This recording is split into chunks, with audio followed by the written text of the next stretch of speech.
I want to talk about pity party and feeling alone in these relationships. So let's go down that road.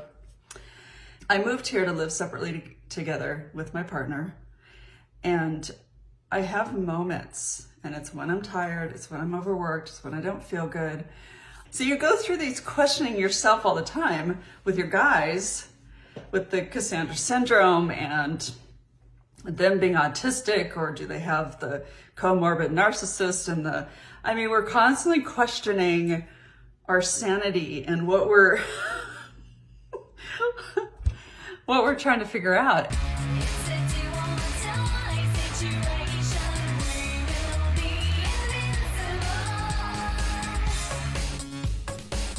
When I was a little girl, I was always into health, and my mom was always trying to feel better. And she'd give me all these vitamins, and I would listen to talks and all this stuff that little kids should just be out playing, having fun. But no, I was listening to health stuff.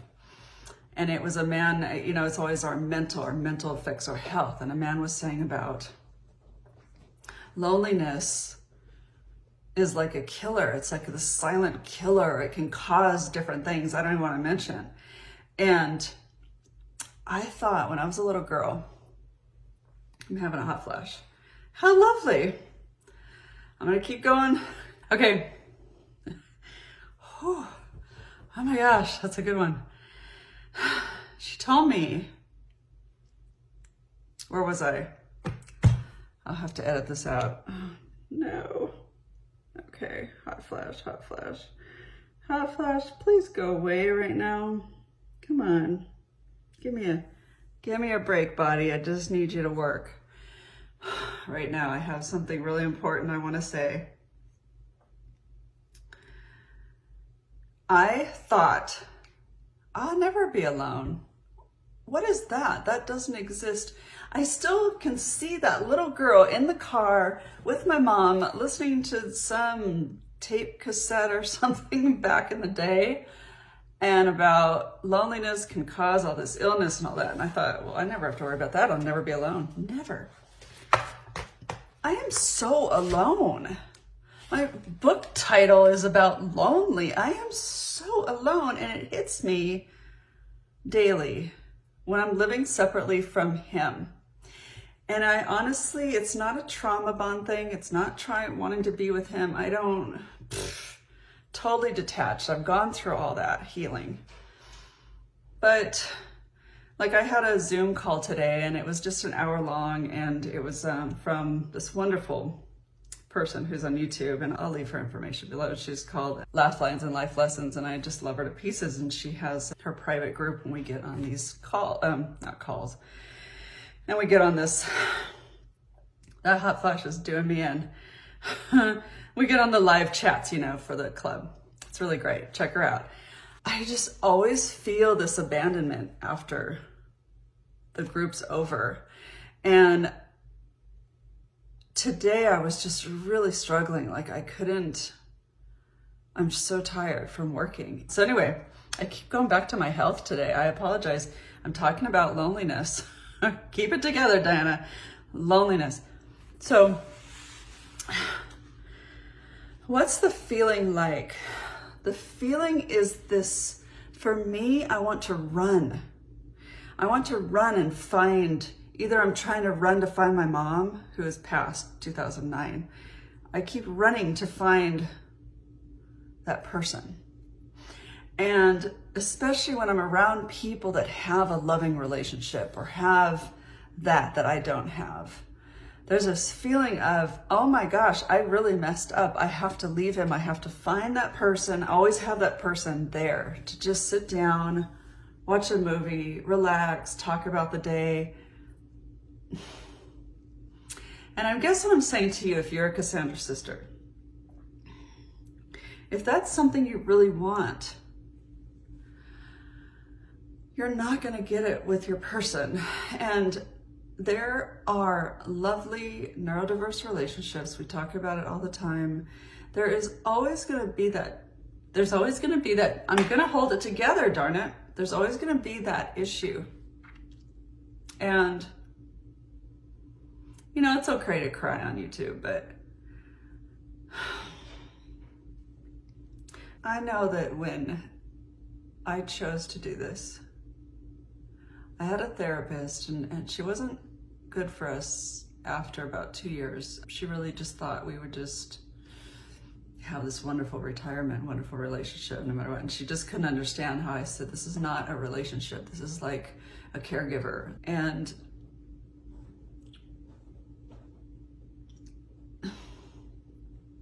today I was planning our actual retirement. Hi, Pepper. I was talking about retirement. I was looking for a realtor today for our retirement home in about 10 months. And I found a beautiful home, and we're not ready yet, but I just wanted to see if they had something out there where you could have 2 separate living spaces on one land. And we're so lucky we can afford that and everything. Like, it can really work and my dream come true. Like, I've been working on this for 7 years. And I think, and my best friend in the whole world, she keeps telling me, well, you guys do good, different states, but are you going to be okay living next to each other?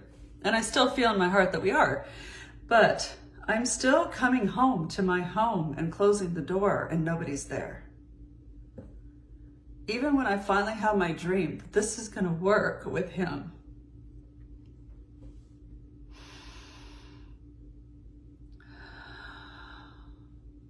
you know what? If you're still watching me right now, I'm not going to worry about getting a lot of views or not. I'm going to be real about this. And just forget the views. And if there's just 1 or 2 of you that can just have a good cry with me,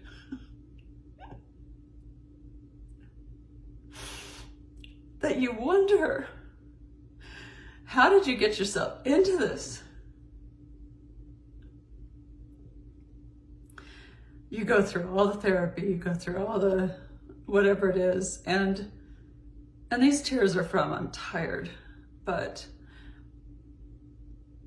they're good. It's good to cry. It's good to release.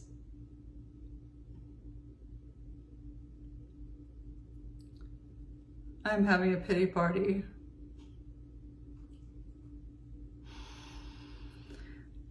Have you ever heard of Plum's disease? Poor little old me. Poor little old me. Why did I meet this guy? Some of us have children who are on the spectrum. Some of us have family.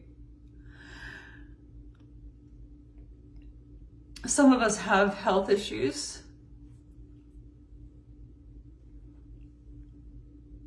You know, for me, I always am envious of even having a child, and just in any way, shape, or form, and that's not fair. But to just have nobody, it's pretty sucky. And then I thought about,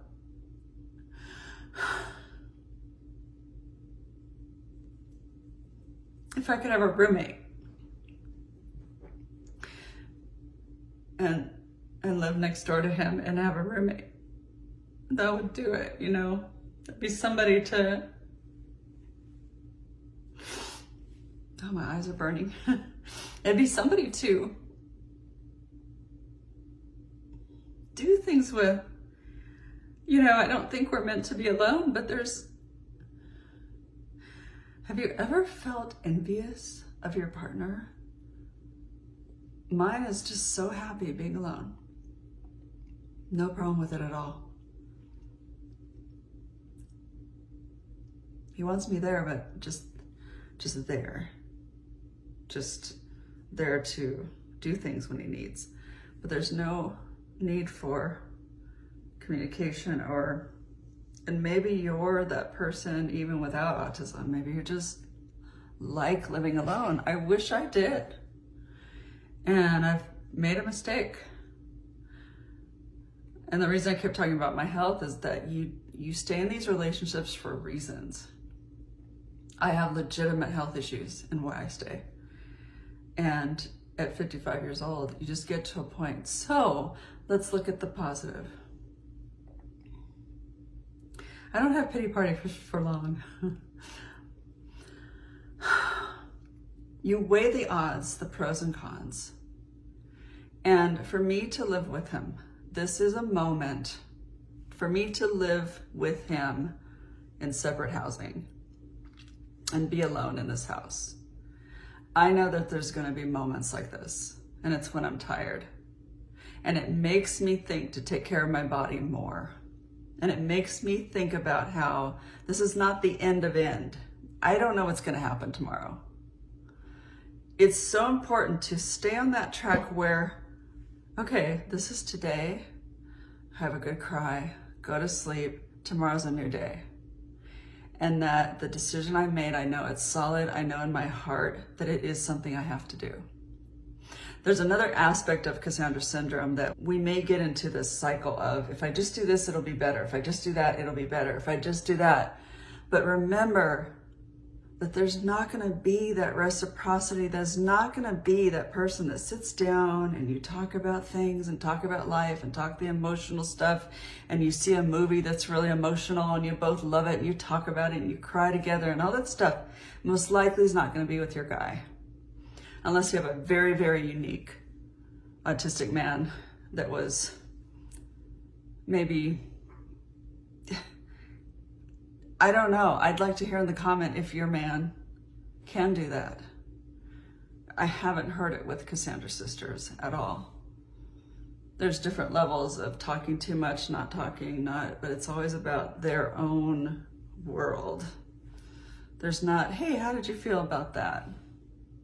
And for neurotypicals, we thrive on that. And we, as women, most of us really do, not all of us. I'm talking about the ones like me who really struggle with this. And so if you're in it for the long haul, like I am, for whatever reason it is, you're completely respected by me and understood with so much compassion. Whatever decision you've had to make your life happier. The key to it all, this too shall pass, and that there's always something to learn from it. I know now I'm not going to take on an 8 or 9 hour day again. And there is something you can learn from it. And sometimes there isn't. I understand that. Sometimes it just sucks.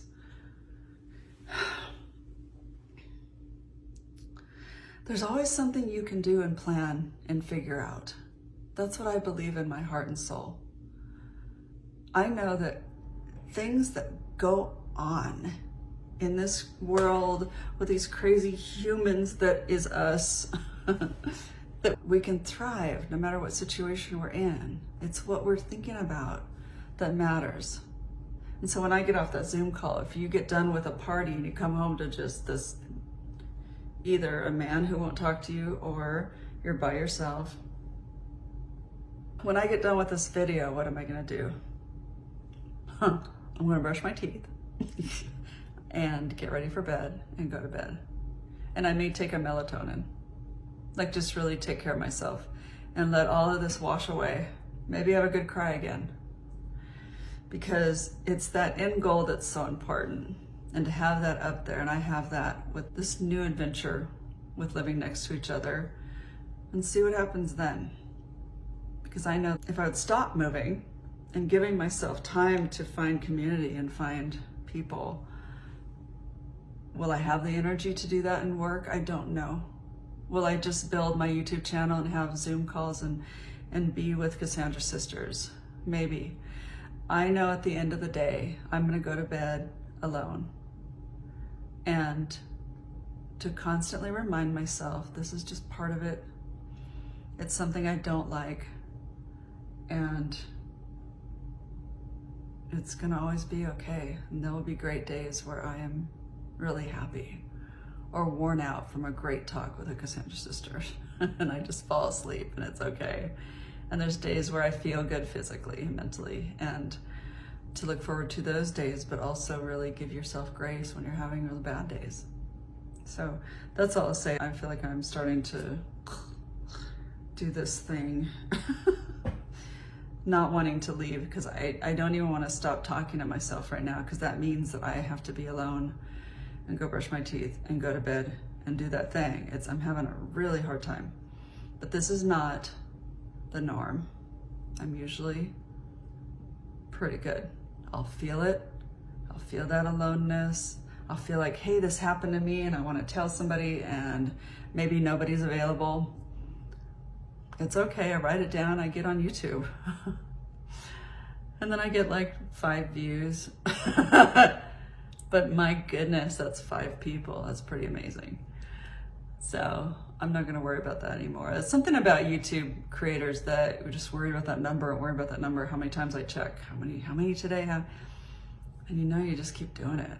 And I love doing it, so I'm not gonna worry about the views. Well, I am. Okay, goodbye before I keep rambling more.